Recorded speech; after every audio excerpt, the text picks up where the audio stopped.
নমস্কার, আপনারা দেখছেন আভাস নিউজ। আপনাদের সঙ্গে রয়েছি আমি অর্পিতা। শুরু করছি সংবাদ। ২৬ তারিখ উদ্বোধন হবে বেলদা কঠিন বর্জ্য ব্যবস্থাপনা প্রকল্প। বাম আমলে লাল ফিতেতে আটকে গিয়েছিল বেলদার উন্নয়ন। রাজ্যের একাধিক দপ্তরের মন্ত্রী থাকা সত্ত্বেও বেলদার মানুষকে মিথ্যা প্রতিশ্রুতি ছাড়া কোনো কাজ করেননি।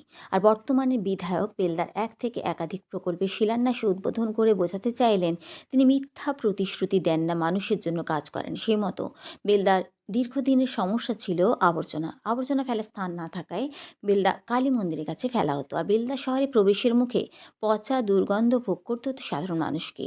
এ নিয়ে বহু মানুষ সমালোচনা করেছেন, কিন্তু কাজ করেননি। অবশেষে বেলদা ২ গ্রাম পঞ্চায়েতের বারবেলিয়া মৌজায় প্রায় ১ কোটি টাকা খরচে তৈরি হয়েছে কঠিন বর্জ্য ব্যবস্থাপনা প্রকল্প। আর সেই প্রকল্পের উদ্বোধন হবে ২৬ তারিখ বেলা ২টোয়। উদ্বোধন করবেন এলাকার বিধায়ক সূর্যকান্ত অট্ট। বেলদা ২ গ্রাম পঞ্চায়েতের উপপ্রধান রবীন্দ্রনাথ অধিকারীর বক্তব্য, বিরোধীরা নিজেরাই আগুন লাগিয়ে ফেসবুকে প্রচার করেছিলেন, কিন্তু বেলদার মানুষের উন্নয়নের কথা ভাবেননি। ৫ বছরে বেলদার মানুষের জন্য কতটা উন্নয়ন করতে পেরেছেন বর্তমানে বিধায়ক, তা বুঝতে পারছেন বেলদার মানুষ।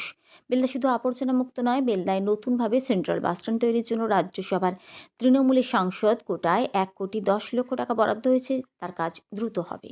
বিধায়ক সূর্যকান্ত অট্ট বলেন, বেলদা সুপার স্পেশালিটি হাসপাতালে ব্লাড ব্যাংক ও আইসিইউসিও কয়েকদিনের মধ্যে চালু হবে। দমকল কেন্দ্র, স্টেডিয়াম, অডিটোরিয়াম হয়ে গেছে, বাকি রয়েছে ওভারব্রিজ, সেটাও তিনি করে ছাড়বেন বলে প্রতিজ্ঞা করেছেন। ফলে বেলদার দীর্ঘদিনের মানুষের চাহিদা একমাত্র এলাকার বিধায়ক সূর্যকান্ত অট্ট মেটাতে আজ সক্ষম হয়েছেন বলে দাবি উপপ্রধান রবীন্দ্রনাথ অধিকারীর। আর ২৬-এর নির্বাচনে এই রাজ্যে ফের জয়ী হবে তৃণমূল। ১৯৭৮ সাল থেকে বেলদা গ্রাম পঞ্চায়েত পশ্চিমবাংলায় তৈরি হয়েছে, বেলদাতেও হয়েছে। ৭৮ সাল থেকে ২০২৬ উদ্বোধন হতে চলেছে কঠিন বর্জ্য ব্যবস্থাপনা। কার হাত ধরে? আমাদের ২২৫ নারায়ণগড় বিধানসভা কেন্দ্রের সম্মানীয় বিধায়ক সূর্যকান্ত অট্টার হাত ধরে উদ্বোধন হতে চলেছে। ৩৪ বছর বাম কিচ্ছু করেনি বেলদার উন্নয়নের জন্য। মানুষ সাক্ষী, কোনো কিছু হয়নি বামে। আমরা ২০১১ আসার পর বিধানসভা নির্বাচনে সূর্য মিশ্র জিতেছিলেন। ৩ বারের মন্ত্রী, পঞ্চায়েত মন্ত্রী, স্বাস্থ্যমন্ত্রী, কত মন্ত্রী, বেলদার জন্য কিছুই করেন। ২০২১ সূর্যকান্ত অট্ট মানুষের আশীর্বাদ নিয়ে নারায়ণগড়ে এলেন ক্ষমতায়। নারায়ণগড়ের বিভিন্ন অঞ্চলে তো উন্নয়ন হয়েছেই, কিন্তু বেলদার মানুষ দেখুক বেলদার কতগুলি কাজ হয়েছে। তার মধ্যে অন্যতম পালক, বেলদার মুকুটে নতুন পালক বোঝালো এই বেলদার সলিড ওয়েস্ট ম্যানেজমেন্ট, যা কঠিন বর্জ্য ব্যবস্থাপনা। জ্বলন্ত সমস্যা দীর্ঘদিন ধরে কালী মন্দিরের কাছে।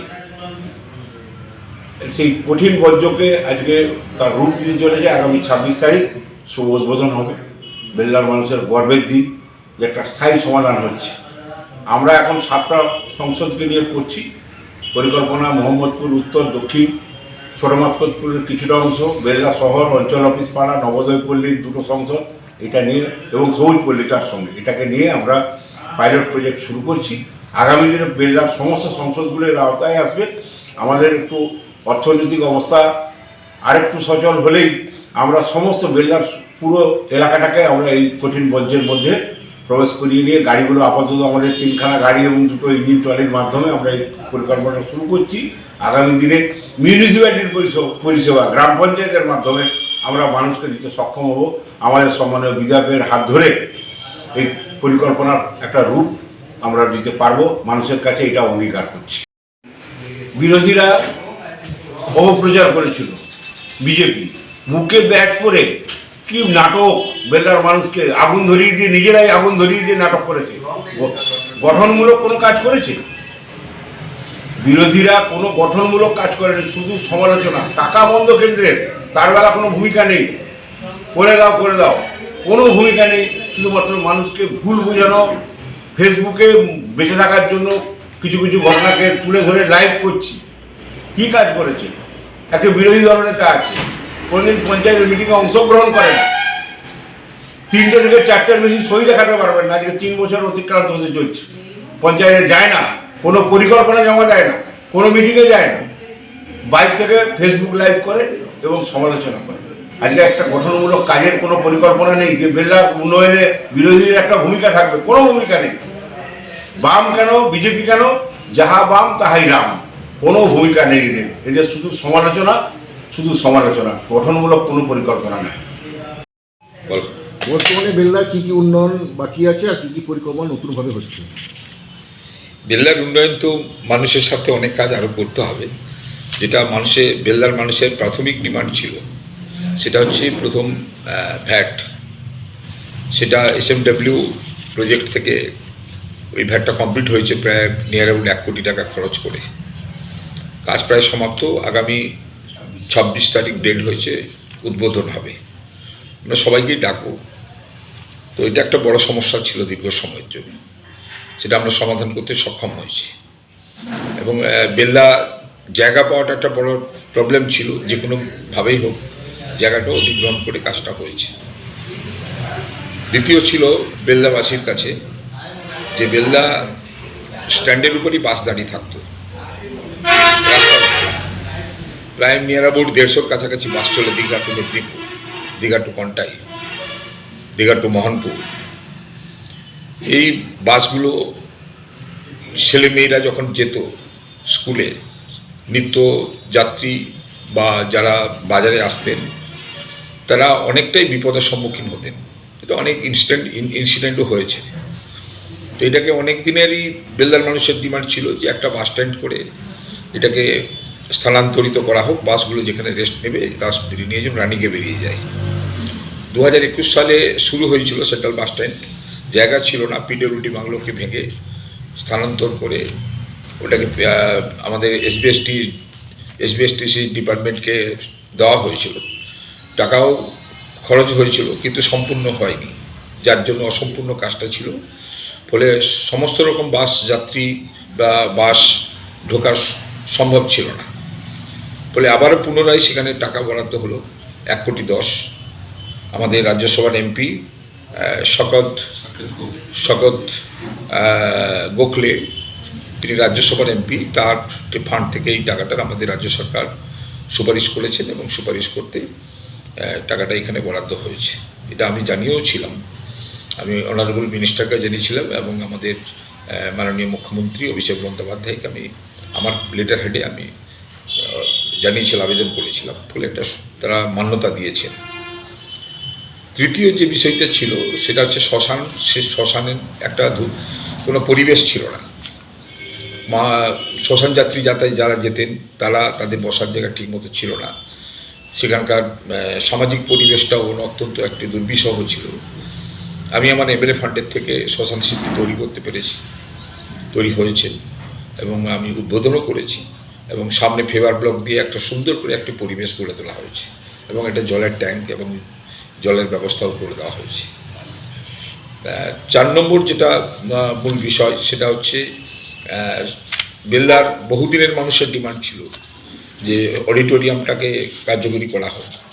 অডিটোরিয়ামটা আমি প্রায় মাস 6 আগে কি মাস 7 আগে কমপ্লিট করে দিয়েছি, শুধু নামটা লেখা বাকি সব কাজ কমপ্লিট হয়ে গেছে। স্টেডিয়াম মাঠটা পড়েছিল অ্যাথলেটিক ক্লাবের নামে, তো তাদেরকে বুঝিয়ে ওটাকে পঞ্চায়েত সমিতির নামে হস্তান্তর করে নিয়ার অ্যাবাউট 1 কোটি টাকা খরচ করে বাউন্ডারি, মাটি ফিলিং এবং একটা স্পোর্টসের উপযোগী গড়ে তোলা এবং সেটা সম্পূর্ণ হয়েছে। সেটা আমরা একটা বড় ডিমান্ড, সেটা হচ্ছে রেলের ওভারব্রিজ নিয়ে অনেক দিন ধরে মানুষ এটা নিয়ে অনেক কাকুতি বিনতি করেছেন। নানান ক্ষেত্রে নানান জায়গায় বহুভাবে তারা চেষ্টাও করেছেন এবং আমি বিধায়ক হয়ে আসার পর আমিও অনেকবার চেষ্টা করেছি যাতে ডিপার্টমেন্টালি বলা যায়। কিন্তু আমি যেহেতু সেন্ট্রাল গভর্নমেন্টের বিষয় বলে আমাদের প্রতিনিধি তখন ছিল না, তখন দিলীপ ঘোষ ছিলেন। তো দিলীপ ঘোষ তিনি বেলদায় এসে বলতেন, কিন্তু তার পার্টি কিংবা তার সরকারের কাছে তার কোনো প্রতিনিধিত্ব ছিল না বা এই সম্পর্কে বলা তিনি কোনোদিন সদিচ্ছা প্রকাশ করেননি। পরবর্তী সময় আমি ভেতরে ঢোকার চেষ্টা করি, ভেতরে ঢুকে বিষয়টা যখন জানি যে পুরোটাই পেন্ডিং হয়ে আছে, রুট ক্লিয়ার হচ্ছে না, স্টেট এবং ভার্সাস রেল দুটো ডিপার্টমেন্টালি একটি মতানৈক্য তৈরি হয়ে আছে। এটা জয়েন্টলি একটা ইনকোয়ারি হওয়ার পর আবার প্লেস চেঞ্জ হয় কালী মন্দির থেকে একদম বেরিয়ে শঙ্কমান্ডারের কাছে গিয়ে ওখানে এন্ড হবে। রুট হয়, রুট হওয়ার পর ম্যাপিং হয়, ম্যাপিং হওয়ার পরে এস্টিমেট হয়, ড্রয়িং হয়, তারপর স্টেটের কাছে আসে, স্টেটের তত্ত্বাবধানে স্টেটের কাছ থেকে চলে গেছে। অলরেডি এই কাজটা যিনি দায়িত্ব নিয়েছে রেলের কাছ থেকে HLCL, তারা অলরেডি এটা ডিপার্টমেন্টে পাঠিয়েছে রেলকে, যে যাতে টেন্ডারে নিয়ে যাওয়া যায়, এস্টিমেট রেডি করে টেন্ডারে যাওয়া যায়। সেই কাজটাও অনেকটা দ্রুততার সঙ্গে এগিয়েছে এবং সেটা হয়েও যাবে। হয়তো নির্বাচনের আগে বলতে পারছি না, কিন্তু নির্বাচনের পরে হলেও এই কাজটা সম্পূর্ণ হবে। একটা লিটিগেশন ছিল যে স্টেট টাকা দেবে না, সেন্ট্রাল তার পরিমাণ টাকা দেবে, কিন্তু এখন তো রেলের ডিপার্টমেন্টালি একটা সিদ্ধান্ত যে যতগুলো যেখানে যেখানে থার্ড লাইন রয়েছে ওভারব্রিজের ক্ষেত্রে পুরোটাই রেল পর্ষদ করবে এবং আন্ডারপাসও হবে কেশারি মোড়ে, সময় সাপেক্ষ। এবং এই প্রতিনিধিত্ব করা বা সময়ের সঙ্গে সঙ্গে এটাকে যুক্তি সহকারে ডিপার্টমেন্টালি বলা, এটা কোনোদিন কেউ করতেন না। যেটা আমি হয় আমার নিজের রাজ্যের বিষয় হোক বা আমি অন্য সেন্ট্রালের বিষয় হোক, সেটা আমি তত্ত্বাবধান করেছি।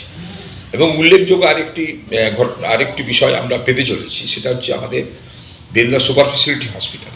বেলদা সুপার ফেসিলিটি হসপিটালে আমি আসার আগে প্রায় 3-4 বছর ধরে পড়েছিল, কোনো কাজ হচ্ছিল না। সেটা আমি কাজ নিজে দায়িত্বে নিয়ে হেলথ ডিপার্টমেন্টে গিয়ে, স্বাস্থ্য ভবনে গিয়ে কথা বলে, প্রিন্সিপাল সেক্রেটারির সঙ্গে কথা বলে এটা কাজটা সম্পূর্ণ করিয়েছিলাম এবং অলরেডি ওটা চালুও হয়েছে। চালু হওয়ার পর এখানে যেটা হওয়ার কথা ছিল সেটা হচ্ছে ICU এবং ব্লাড ব্যাঙ্ক। সেটা আগামীকাল আমাদের BMH নতুন এসছেন, তিনি যাবেন। অলরেডি আমরা সে স্বীকৃতিটা পেয়েছি। সেটাও দ্রুততার সঙ্গে হয়, ভোটের আগে দ্রুততার সঙ্গে চালু হওয়ার একটা সম্ভাবনা রয়েছে। বেলদার পৌরসভার জন্য অনেকেই বলেছেন, অনেক দিন ধরে তার প্রচেষ্টা হয়ে আছে। তো সেটা যেহেতু সেন্ট্রাল গভর্নমেন্টের আর্থিক সহযোগিতার বিষয় থাকে, এটা নগর উন্নয়নের ক্ষেত্রে সেন্ট্রাল গভর্নমেন্টের অনুমোদন লাগে। তো সেক্ষেত্রে সেন্ট্রাল গভর্নমেন্ট পশ্চিমবঙ্গ সরকারকে কোনোভাবে কোনো দিক থেকে হেল্প করেনি। না আমাদের রাজ্যের পাওনার টাকা, প্রায় 2000 কোটি টাকা দেনা পাওনা এখনও বাকি রেখেছে।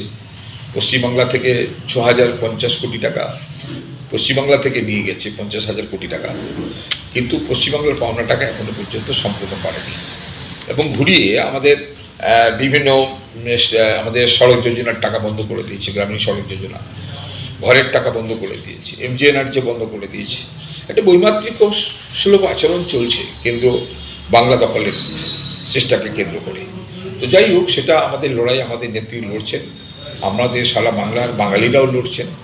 এবং 26-এর লড়াইটা সব থেকে আমাদের বড় বিষয়, বাংলার ঐতিহ্য, বাংলার অস্তিত্বকে প্রমাণ করার জন্য আমরা কিন্তু মরিয়া চেষ্টা করে তার সে পথে আমরা এগোচ্ছি। আমার আন্তরিক শুভেচ্ছা জানাই আমাকে হেল্প করার জন্যে, এবং বেলদার মানুষের কাজ করতে পেরে আমি আন্তরিকভাবে খুশি হয়েছি। এবং আগামী দিনে যে সমস্ত কাজগুলো আছে, যদি মানুষ আমাকে সুযোগ দেয়, আমি নিশ্চিত। সুস্বাস্থ্য কেন্দ্রের উদ্বোধন মঙ্গলবার সকালে বেলদা 2 গ্রাম পঞ্চায়েতের ময়নাপাড়া এলাকায় সুস্বাস্থ্য কেন্দ্রের উদ্বোধন করলেন বিধায়ক সূর্যকান্ত অট্ট। এছাড়াও হাজির ছিলেন বর্তমান স্বাস্থ্য দপ্তরের কর্তারা সহ গ্রাম প্রধান জ্যোতিকা পাল, উপপ্রধান রবীন্দ্রনাথ অধিকারী সহ প্রমুখ।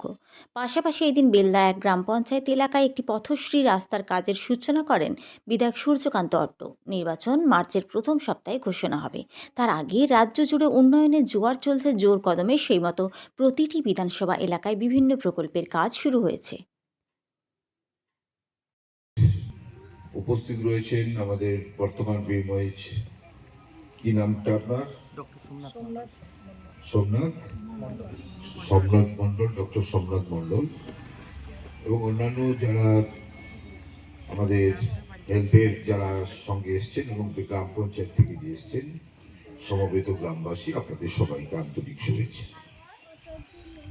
এটি পশ্চিমবঙ্গ সরকার মানুষের সব থেকে বড় বিষয়, খাদ্য, বস্ত্র, বাসস্থান, স্বাস্থ্য, শিক্ষা, এই সবকটি বিষয়ের উপর রাজ্য সরকার গুরুত্বপূর্ণ ভূমিকা তারা করে চলেছেন। স্বাস্থ্য যাতে মানুষের কাছে, হাতের কাছে পৌঁছায়, তার জন্য ময়নাপাড়াতে এই সুস্বাস্থ্য কেন্দ্র গঠন। গোটা নারায়ণগঞ্জ পারে এটা মানুষকে ভাবতে বলবো। তার ইনফ্রাস্ট্রাকচার রেডি করা এবং সঙ্গে সঙ্গে স্টাফ কিভাবে সেখানে ট্রিটমেন্ট হবে, পরিষেবা কিভাবে হবে তার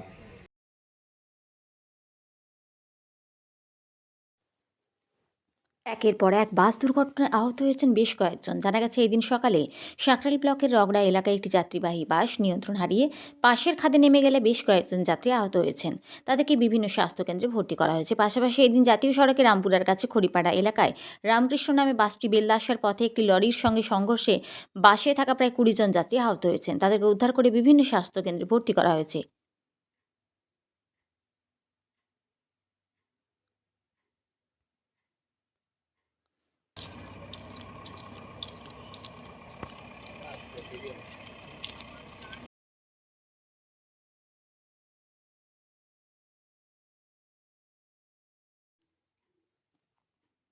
একশো নম্বর মেচেদা নন্দকুমার জাতীয় সড়কের ধারে নন্দকুমারের বাখরাবাদে একটি অবৈধ তেল গোডাউনে ভয়াবহ অগ্নিকাণ্ড। ঘটনাস্থলে দমকলের 2টি ইঞ্জিন। পূর্ব মেদিনীপুর জেলার হলদিয়া পেট্রোকেমিক্যালসের পেট্রোলিয়ামজাত তেল রাজ্যের বিভিন্ন প্রান্তে ট্রাকে করে নিয়ে যাওয়া হয়। 116 নম্বর জাতীয় সড়ক পথ ধরে যাওয়ার পথে বেশ কিছু অসাধু ব্যবসায়ী সেই তেল চুরি করে অবৈধভাবে রমরমা কারবার চালাচ্ছে বলে সূত্রের খবর। এই নিয়ে হাইকোর্টে ইতিমধ্যেই মামলা দায়ের করা হয়েছে এবং জেলা পুলিশকে এই অবৈধ কারবার বন্ধের নির্দেশ দেওয়া হয়েছে। তা সত্ত্বেও জেলার মধ্যে বেশ কয়েকটি জায়গায় অবৈধ তেল কাটিংয়ের কারবার চলছে। এমনই একটি অবৈধ তেল কাটিংয়ের কারখানায় আজ কিছুক্ষণ আগে ভয়াবহ অগ্নিকাণ্ড ঘটে। ঘটনাস্থলে আসে দমকলের 2টি ইঞ্জিন। তবে কিভাবে আগুন লাগলো তা এখনো পর্যন্ত জানা যায়নি।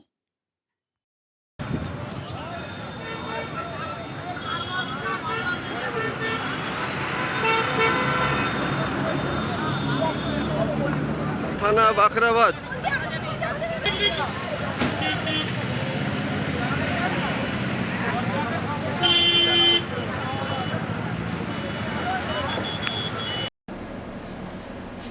সংবাদ এই পর্যন্তই। নমস্কার।